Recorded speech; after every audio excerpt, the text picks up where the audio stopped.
ನಂಗಲ್ಲ ನೀವೇ ತಿಂದ್ರಿ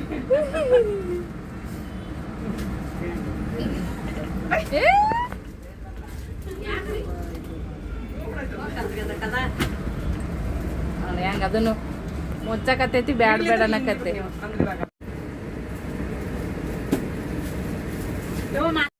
ಮಾತಾಡ್ರಿ. ನಮ್ದು ಉಣ್ಕಲ್ಗೆ ಒಬ್ಬಳಿ ಪಕ್ಕಕ್ಕ ಐತಿ ಉಣ್ಕಲ್ ಅಂತಂದು ದೊಡ್ಡ ಊರು. ಬಾಳ ಅಲ್ಲಿ ಸಿದ್ದಪ್ಪಂದು ಬೀಫಾತ್ಮಂದು ಬಾಳ ಸತ್ಯ ಐತಿ ನಮ್ಮೂರಾಗ. ಬಾಳ ಎಲ್ಲಾ ಮಂದಿನು ನಮ್ಮ ಮ್ಯಾಗ ಬಾಳ ಪ್ರೀತಿ ಅದಾಗ. ಇಡೀ ಕರ್ನಾಟಕ ಜನತೆಗೆ ನಾವು ಮನ್ಸಿಗೆ ಬಂದೇವಿ.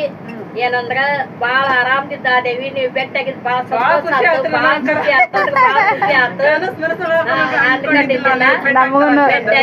ಬಂದ ಭಾಗ್ಯ ರೀ, ಬಾಳ ಸಂತೋಷ ಆತ್ವ. ಇನ್ನೊಮ್ಮೆ ಬಂದು ನಮ್ಮ ಊರಿಗೆ ಬರ್ರಿ, ನಾವು ನಿಮ್ಮ ಊರಿಗೆ ಬರ್ತೇವಿ. ಬರಮಂತ್ರಿ ಮತ್ತೆ ಬರಮಂತ್ರಿ.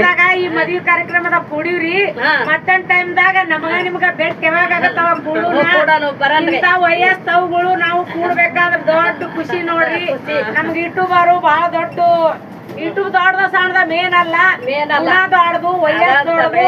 ಅವ್ರ ಆಶೀರ್ವಾದ ನಮ್ಮ ಮ್ಯಾಗ ಇರ್ಬೇಕು. ಹಾಯ್ ರೀ, ದೀಪಾತ್ಮನ ಆಶೀರ್ವಾದ ಐತಿ, ಸಿದ್ದಪ್ಪನ ಆಶೀರ್ವಾದ ಐತಿ.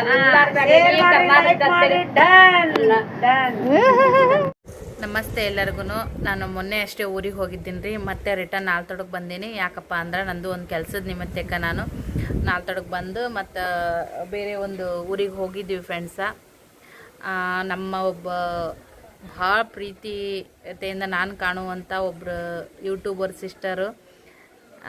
ಏನು ಹೇಳಬೇಕೋ ಗೊತ್ತಿಲ್ಲ, ತುಂಬಾ ಖುಷಿ ಆಯಿತು. ಆಕಸ್ಮಿಕವಾಗಿ ನಾವಿಬ್ಬರು ಭೇಟಿಯಾಗುವಂಥ ಒಂದು ಒಳ್ಳೆ ಸಂದರ್ಭ. ನನಗಂತೂ ಅಷ್ಟು ನೋಡಿದ ತಕ್ಷಣವೇ ಒಂಥರ ಅಂದ್ರೆ ಅವ್ರದ್ದು ನೋಡ್ತಿರ್ತೀವಿ ಬ್ಲಾಗ್ದೊಳಗೆ ನಾವು ಕೂಡ. ಒಮ್ಮೆ ಸಡನ್ನಾಗಿ ಎಕ್ಸ್ಪೆಕ್ಟೇಷನ್ ಇರ್ದೇ ನಮ್ಮ ಎದುರುಗಡೆ ಬಂದುಬಿಡ್ತಾರಂದ್ರೆ ಅದು ಎಷ್ಟು ಒಂಥರ ಸರ್ಪ್ರೈಸ್ ಆಗಿಬಿಡ್ತಾರೆ ನಮಗೂ ಕೂಡ ಹಾಗೇನೆ ಆಯಿತು. ನಾನು ನಮ್ಮ ಮಮ್ಮಿ ಹೋಗಿದ್ವಿ ಒಂದು ಕೆಲಸದ ನಿಮಿತ್ತವಾಗಿ. ಅವ್ರು ಕೂಡ ಭೇಟಿ ಆದರು ಆಕಸ್ಮಿಕವಾಗಿ. ಹಾಗಾಗಿ ಭಾಳ ಅಂದ್ರೆ ಭಾಳ ಖುಷಿ ಆಯಿತು ನಮಗೂ ಕೂಡ. ಬಟ್ ಜಾಸ್ತಿ ಟೈಮ್ ಸ್ಪೆಂಡ್ ಮಾಡೋಕ್ಕಾಗಲಿಲ್ಲ, ಯಾಕಂದ್ರೆ ಅವರು ಸ್ವಲ್ಪ ಅರ್ಜೆಂಟ್ನಾಗಿದ್ದರು. ಸಕಿನಾ ಸಿಸ್ಟರ್ ಅವರು ಮತ್ತು ಅಜ್ಜಿಯರು ಕೂಡ ಬಂದಿದ್ದರು. ಭಾಳ ಅಂದ್ರೆ ಭಾಳ ಖುಷಿ ಆಯಿತು. ಮತ್ತು ಸ್ಟಾರ್ಟಿಂಗ್ ನಾನು ಬ್ಲಾಗ್ ಮಾಡತ್ನಾಗೂ ಕೂಡ ನಾವಿನ್ನೂ ಹಳೆ ಮನೆಯಾಗೇ ಇದ್ವಿ. ಆವಾಗ ನಂದು ಫಸ್ಟ್ ಚಾನಲ್ ಇದೇ ಚಾನಲ್ ಏನಂತಂದ್ರೆ ಯೂಟ್ಯೂಬ್ದು ಚಾನಲ್ ಮಾಡ್ತಾ ಇರಬೇಕಾದ್ರೆ ಅವರು ತುಂಬ ಜನರಿಗೆ ಒಂದು ಒಳ್ಳೆ ಮಾತು, ಒಂದು ಆಶೀರ್ವಾದ ಮಾತಿನ ಮುಖಾಂತರ ಹೇಳ್ತಿದ್ರು, ಒಳ್ಳೇದಾಗಲಿ ಅಂತೇಳಿ. ನಾನು ಕಮೆಂಟ್ ಹಾಕಿದ್ದೆ. ಸೊ ಅದಕ್ಕೂ ಕೂಡ ಅವ್ರು ವಿಡಿಯೋ ಮಾಡಿದರು. ನನ್ನ ಹೆಸರನ್ನು ಕೂಡ ಹೇಳಿ, ಒಳ್ಳೇದಲ್ಲೇವ, ಹಿಂಗೆ ಮಾಡ್ಕೊತ ಹೋಗು, ಚಲೋ ಆಗ್ತದೆ, ಚಲೋತ್ನಾಗ ಬೆಳಿತೀವಿ, ಕಷ್ಟಪಟ್ಕೊತ ಹೋದ್ರು ಸುಖ ಇರುತ್ತೆ ಅಂತೇಳಿ. ಹಿರಿಯರು ಯಾವತ್ತಿಗೂ ನಮ್ಗೆ ಒಳ್ಳೆ ರೀತಿಯಾಗಿ ಮನಸ್ಸಿಂದ ಆಶೀರ್ವಾದ ಮಾಡಿದ್ರೆ ಅದು ಯಾವತ್ತಿಗೂ ಒಂದು ದೇವ್ರ ಆಶೀರ್ವಾದ ಇದ್ದಂಗೆ. ಜಾಸ್ತಿ ಟೈಮ್ ಒಬ್ರಿಗೊಬ್ರು ಕೊಡೋಕ್ಕಾಗಲಿಲ್ಲ, ಅದೊಂದು ಬೇಜಾರೈತಿ. ನಂದು ಭಾಳ ಗಡಿಬಿಡಿ. ಸೊ ನಾನು ಹುಡುಗರನ್ನೆಲ್ಲ ಮನೆಯಾಗ ಬಿಟ್ಟು ಬಂದೀನಿ. ಮಮ್ಮಿನ ಕರ್ಕೊಂಡು ಹೋಗಿ ಬಂದೆ ನನ್ನ ಕೆಲಸಕ್ಕೆ ನಾನು. ಹಾಗಾಗಿ ಈಗ ರಿಟರ್ನ್ ನಾಲ್ತೊಡಗೆ ಬಂದೀನಿ. ಸೊ ಅವ್ರನ್ನ ಭೇಟಿಯಾಗಿ ಭಾಳನೇ ಖುಷಿ ಆಯಿತು. ಮತ್ತು ಯಾವಾಗಾರ ಒಂದು ಸರಿ ಪರ್ಸ್ನಲ್ಲಾಗಿ ಅವರಾದ್ರೂ ನಮ್ಮ ಊರಿಗೆ ಬರೋವಂಥ ಒಳ್ಳೆ ಟೈಮ್ ಬರಲಿ, ಇಲ್ಲ ನಾನಾದರೂ ಅವ್ರ ಜೊತೆಗೂ ಕೂಡುವಂಥ ಒಳ್ಳೆ ಟೈಮ್ ಬರಲಿ. ಇನ್ನೊಂದು ಏನಪ್ಪ ಅಂದ್ರೆ ನಾನು ಕೂಡ ಇನ್ನೊಬ್ಬರನ್ನ ಮೀಟ್ ಮಾಡಬೇಕಾಗಿತ್ತು. ಅನಿವಾರ್ಯ ಒಂದು ಕೆಲಸದ ನಿಮಿತ್ತವಾಗಿ ಹೋಗಿರೋ ಕಾರಣದಿಂದಾಗಿ, ಜೊತೆಗೆ ಸಮಯದ ಅಭಾವ, ಇದೆಲ್ಲನೂ ಒಮ್ಮೆ ನನಗೆ ಪ್ರೆಷರ್ ಇರೋದ್ರಿಂದ ನನ್ನ ಒಂದು ಅಕ್ಕನ ಸ್ಥಾನ ನಮ್ಮ ಪದ್ದು ಅಕ್ಕ, ನಾನು ಅವ್ರನ್ನ ಯಾವಾಗಲೂ ಅದೇ ಥರ ಕರಿತೀನಿ. ಅವರಿನ್ನು ಮೀಟ್ ಮಾಡಿ ಬರಬೇಕು ಅಂತ ಅಂದ್ಕೊಂಡಿದ್ದೆ. ಬಟ್ ನಾವು ಬೇರೆ ಕಡೆ ಹೋಗಿ ಅಲ್ಲಿ ಹೋಗಿ ಎಲ್ಲನೂ ಟೈಮ್ ಆಗಲಿಲ್ಲ. ಹಾಗಾಗಿ ಸ್ವಲ್ಪ ಅನಿವಾರ್ಯ ಕಾರಣದಿಂದಾಗಿ ರಿಟರ್ನ್ ಹಂಗೆ ಬರೋಂಗಾಯಿತು. ಸಕಿನಾಕ ಅವರೇ, ನಿಮ್ಮ ಭೇಟಿಯಾಗಿ ಭಾಳ ಖುಷಿ ಆಯಿತು. ನಿಮ್ಮ ಬ್ಲಾಗ್ ಇವಾಗಷ್ಟೇ ನೋಡಿದೆ ನಾನು. ಹಾಗಾಗಿ ನನಗೂ ಒಂದು ಅಪ್ಡೇಟ್ ಕೊಡೋದಾಗಿರಲಿಲ್ಲ. ಬಂದಮ್ಯಾಗ ಎಲ್ಲ ಗಡಿಬಿಡಿನೇ ಆಯಿತು ಕೆಲಸ. ಹಾಗಾಗಿ ನಾನು ಕೂಡ ವಿಡಿಯೋ ಅಪ್ಲೋಡ್ ಮಾಡಿಲ್ಲ ಮೇನ್ ಚಾನಲ್ದಾಗೂ. ಖುಷಿ ಆಯಿತು, ಭಾಳನೇ ಖುಷಿ ಆಯಿತು. ಏನು ಅಮ್ಮ ಅವ್ರನ್ನೂ ಭೇಟಿಯಾಗಿ ಭಾಳ ಖುಷಿ ಆಯಿತು. ವಿಡಿಯೋದಾಗೆಲ್ಲ ಹೆಂಗೆ ಮಾತಾಡ್ತಿರ್ತಾರೆ ಡೈರೆಕ್ಟಾಗೂ ಹಾಗೆ ಮಾತಾಡಿದರು.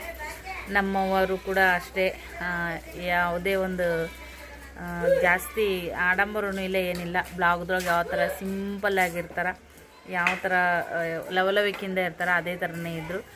ಖುಷಿ ಆಯಿತು. ಜಾಸ್ತಿ ಹೇಳ್ಕೊಬೇಕನ್ನೋದು ಇದ್ರೂ ಅದನ್ನು ಯಾವ ಥರ ಎಕ್ಸ್ಪ್ಲೇನ್ ಮಾಡ್ಬೇಕನ್ನೋದು ಗೊತ್ತಾಗತ್ತಿಲ್ಲ. ನನಗೂ ಹೆಚ್ಚಿನ ಖುಷಿ ಆಯಿತು. ಸರ್ಪ್ರೈಸ್ ಅಂತಾರಲ್ರಿ, ಅನ್ಎಕ್ಸ್ಪೆಕ್ಟೆಡ್ ಸರ್ಪ್ರೈಸ್ ನನಗೆ ಆ ಥರನೇ ಆಯಿತು. ಹಿಂಗೆ ಯಾವಾಗ ದೇವ್ರನ್ನ ಯಾರ್ಯಾರನ್ನ ಹೆಂಗೆ ಭೇಟಿ ಮಾಡಿಸ್ಬೇಕಂತ ಆಗಿರ್ತೈತಿ, ಅದೇ ಥರನೇ ಭೇಟಿ ಆದ್ವಿ. ತುಂಬಾ ಖುಷಿ ಆಯಿತು ಅವ್ರ ವಿಡಿಯೋನೂ ಕೂಡ ನೋಡಿ. ಅವ್ರಿಗೂ ತುಂಬ ಒಳ್ಳೆಯದಾಗಲಿ. ಅವ್ರಿಗೂ ಸಾಕಷ್ಟು ಸಾವಿರಾರು ಕನಸುಗಳದಾವ, ನನಸಾಗಲಿ ಅವ್ರಿಗೂ ಕೂಡ. ನನ್ನ ಪದ್ದು ಅಕ್ಕನೂ ಮೀಟ್ ಮಾಡ್ಬೇಕನ್ನೋದು ಮನಸ್ಸಿನಾಗಿತ್ತು, ಬಟ್ ನನಗೆ ಬೇಜಾರಾಯಿತು ಅದನ್ನು ಕೂಡ. ನೆಕ್ಸ್ಟ್ ಟೈಮ ಒಂದಿನ ಲೇಟ್ ಆದರೂ ಪರವಾಗಿಲ್ಲ.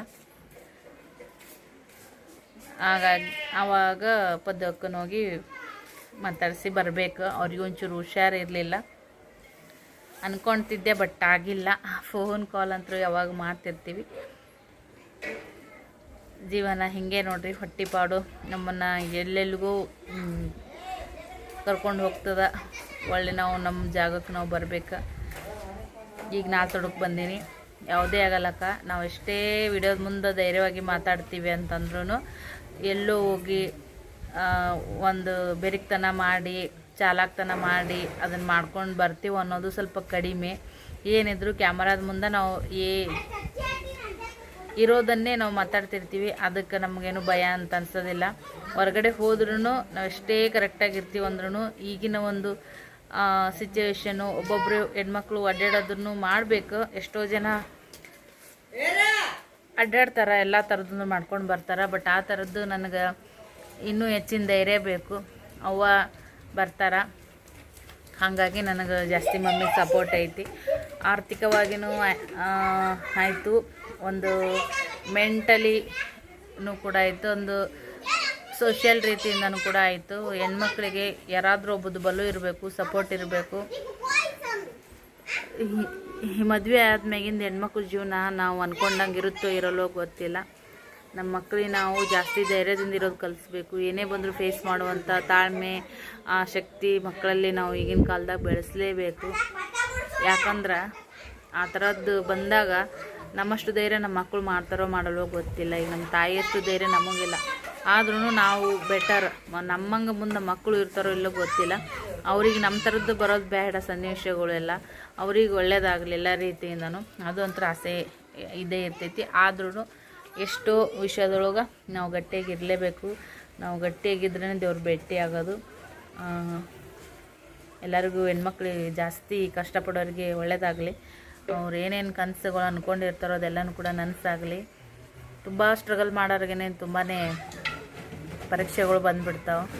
ಸದ್ಯಕ್ಕೆ ನನಗೆ ಫೈನಾನ್ಸಲಿ ಮತ್ತು ಮೆಂಟಲಿ ತುಂಬ ಅಂದರೆ ತುಂಬ ನೀಡೈತಿ, ಅವಶ್ಯಕತೆ ಐತಿ. ಕಷ್ಟಪಟ್ಟು ಮಾಡ್ಬೇಕನ್ನೋದು ಒಂದು ಛಲದೊಂದಿಗೆ ಮಾಡಕತ್ತೀನಿ. ದೇವರ ಆಶೀರ್ವಾದ, ನಿಮ್ಮೆಲ್ಲರ ಪ್ರೀತಿ, ಸಪೋರ್ಟ, ಫ್ಯಾಮಿಲಿಯದು ಒಂದು ಸಪೋರ್ಟ, ಇದ್ರ ಜೊತೆಗೆ ನನ್ನ ಒಂದು ಏನಂತೀರಿ ಪ್ರಯತ್ನ, ಇದ್ರ ಜೊತೆಗೆ ಜೀವನ ಸಾಗ್ತಾ ಐತಿ. ಸಾಗಲಿ ಅಂತ ಹೇಳ್ತಾ ಬ್ಲಾಗನ್ನು ಎಂಡ್ ಮಾಡ್ತೀನಿ. ನೋಡಿ ಸಪೋರ್ಟ್ ಮಾಡಿರಿ. ಓಕೆ, ಬರ್ತಾವೆ ಬ್ಲಾಗ್ಗಳು. ನಾವು ಊರಿಂದ ಬರುವಾಗ ಎಲ್ಲ ಏನೇನು ಮಾಡ್ಕೊಂಡು ಬಂದೆ, ಏನಾಯಿತು, ಊರಿಗೆ ಯಾಕೆ ಬಂದೀನಿ, ಎಲ್ಲನೂ ಕೂಡ ನಿಮ್ಗೆ ನಾನು ಬ್ಲಾಗು ಒಂಚೂರು ಚೂರು ಮಾಡೀನಿ. ಅದನ್ನ ನೆಕ್ಸ್ಟ್ ಹಾಕ್ತೀನಿ, ನೀವು ನೋಡೋಕತ್ರಿ. ಇದನ್ನು ನೋಡಿದವ್ರಿಗೆ thank you so much. Bye.